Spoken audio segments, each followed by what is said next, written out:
Margaret, Ulrich, Maria, and then I'd like to try and draw some conclusions because we are drawing to the end of our time. Margaret first. Absolutely agree to what we just heard. I think we will not make a step forward by kind of making distinctions, the good, the bad, and the ugly when it comes to energy.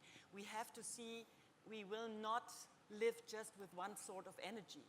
We will never, I cannot imagine a world only based on renewables. So whatever, how much we can really gain by shale gas, I don't know yet. I know there are very different studies. However, I think it's a big mistake not to use the technology, try as a pilot. I mean, we in Germany, we are trying to get pilot concessions to see can we enhance the oil recovery. There are many here from the oil industry. I spent several years in the oil industry. We all know that fracking is not a new technology. It's only a refined and advanced technology. We have been using that for many, many years. It started in the end of the 60s. So I think we should not condemn one technology here, one energy for the sake of another, which will not rescue the world. Okay, so it goes back. We've heard time and again a technology-neutral approach is absolutely crucial. Ulrich, Maria, and then we'll try and draw some conclusions from this discussion. Ulrich first. Of course, I agree to all my colleagues. It's very easy. We need one single market, of course, ideally worldwide, but that's a dream. But we need a European single market. And you made the remark, we don't have even a single market in Germany. In Germany, we have 16, 17 somehow markets, yeah? So that's a problem.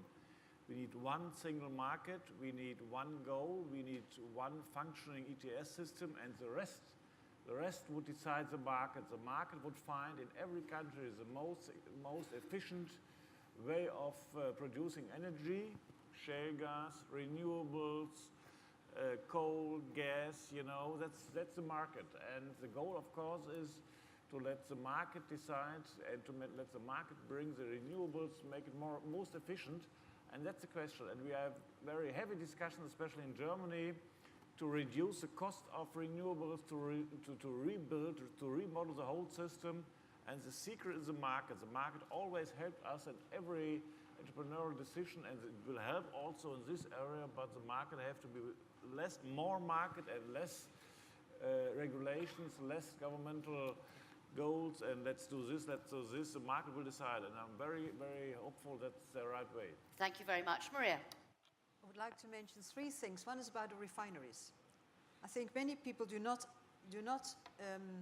see that Europe's refinery sector is really set for challenging times, as we can see it.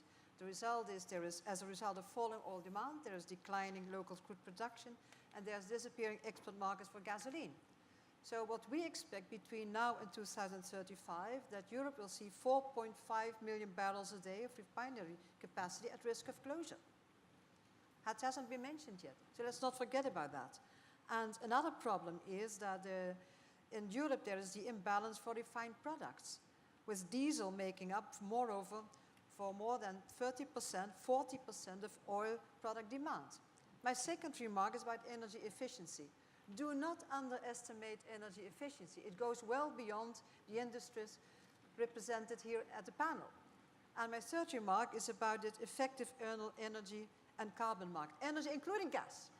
I fully agree to that, including gas. Without an effective internal market, energy and carbon market, including gas, without complete unbundling, without a real interconnectivity, not only within Germany, I agree, but also outside, it won't work. Thank you very much. Okay, we just have a few minutes left because we're going to break slightly early for lunch because we realise we've kept you sitting without sustenance for quite a long time.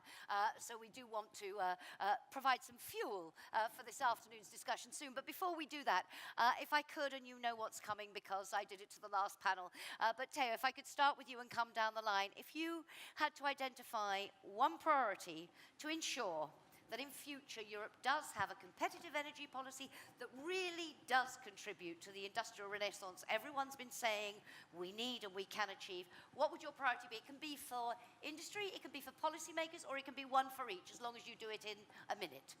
Theo first. It will be one for each. I think for industry, it is innovation, innovation, innovation. If we don't develop now the products for tomorrow, then we are dead. So really, I think we could do that in terms of our products, but as well as processes. For the steel industry, and Mrs. van der Hoeven knows that well, that there is a pilot project where we can come up with 20% less CO2 emission. So I think as European steel industry, that's a big opportunity for us. And for the policymakers, I think it should be industry matters. It should be competitive, and we need a level playing field if we act globally. And it's becoming a global market. Those policies need to be aligned.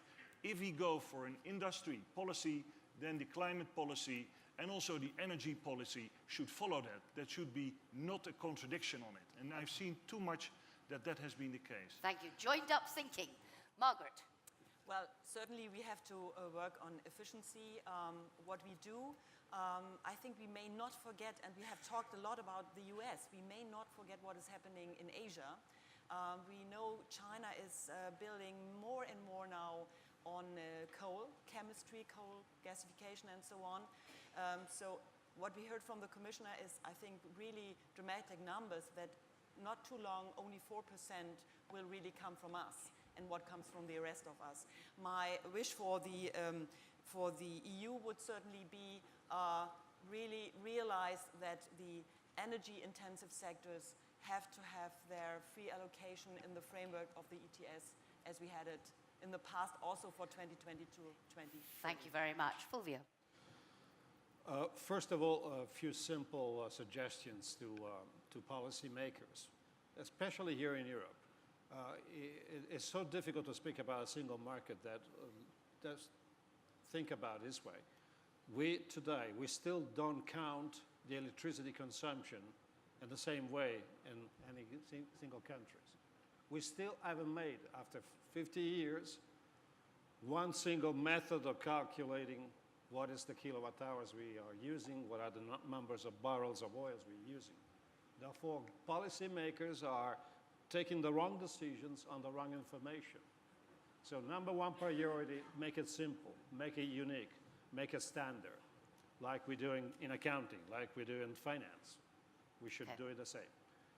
Number two is to some extent, promote innovation. I agree with Theo. I mean, this is the key factor. Mind you, in our sector, we are the most innovative continent. Europe 28, our company is the most innovative in terms of digitalization, in terms of improvements, in terms of efficiency, in terms of capacity to be close to the consumers, changing habits and make it possible for the citizens to be, to some extent, master of his own destiny in the energy sector. And finally, I would suggest that we go more into electricity and less in other energy, because this is the best, most efficient vector altogether. So let's promote electricity against the other. Thank you very much indeed, Enrica. You know, I mean that the energy sector is definitely overregulated at the EU level, is overregulated at the national levels, and at the end, it looks like nobody is in charge. So it seems to me that we definitely need much more cooperation and communication within the Commission and the European Union. We need much better communication and cooperation within the industry, because again, I mean, I don't think so that there are so many conflict of interest. We blame politicians, they are not able to come to, positive solutions. But what they are listening from us is so contradictory that it's really very hard to come to, any compromise.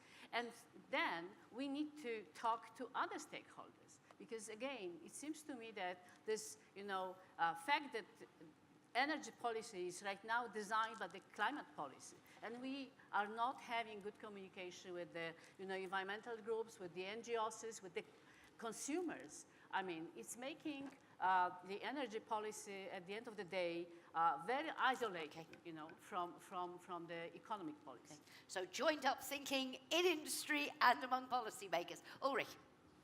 Yes, the most important words are industry matters, and everybody said yes. But these are words I mentioned before. We need actions. We need clear actions. We need a coherent European policy on climate and energy, and the right measures. then in 28 states, yeah, and then the market can prepare the rest, can do the rest, and we need, as we mentioned before, through the triangle between climate goals, of course, competitive energy prices to save our competition and save energy supply, and I think it was a very good test. The first question was a test. We had a very good test this morning. We all, I think, could realize what's happening when the energy is not safe, because it was very cold in this room, yeah? And I think that was perfect, and we talked about that before. We need a safe energy supply, and that's mostly And we've been important, frightfully and we energy need an efficient. integrated European Because policy for the that. audience has generated plenty of heat, and the debates have too. So we've been okay. efficient as well. Maria, a last very brief word from you, if you would. First of all, a consistent European energy and climate policy to align the three elements of the energy triangle. And based on market principles, I think this is extremely important. That's based on market principles. And second is to have an ETS that is complemented with policies to bring forward critical investments through real sector-specific measures, because we need to enhance innovation. We need to address these non-economic barriers and solutions. We need to meet the 2030 and 2050 goals. Thank you very much. Ladies and gentlemen, will you join me in thanking our panel very much indeed? Please stay there just for a moment. Thank you so much to all of you. We're going to break for lunch, but before we do that, Marcus, a quick word? It should be, if you speak, it should work. Well, ladies and gentlemen, just to apologize for the problem we had in the morning. You have all felt it. We had a breakdown of the heating system. So this showed us two things. First, it was a good example for what Mr. Hütte said, joint production. We need production, but we also need services to get it fixed afterwards. And second, it also showed us how resistant the industry and industry representatives are. So thank you for this. Thanks for your support, and have a nice lunch. Thank you. Just a couple of things before we break. Lunch is served straight outside. We're going to break until 2 o'clock, so you have just an hour and 5 minutes. Could I please remind you, your Lego pieces, the colors, what the colors represent. You've seen some of them on the screen, but also in the back of your brochure, your conference brochure, it'll tell you which block is which. You can use one or more of them, please, to indicate what you think the most important drivers are for competitiveness in industry. And I'll see you back here for our trade discussion at 2 o'clock. Bon appétit. Smell the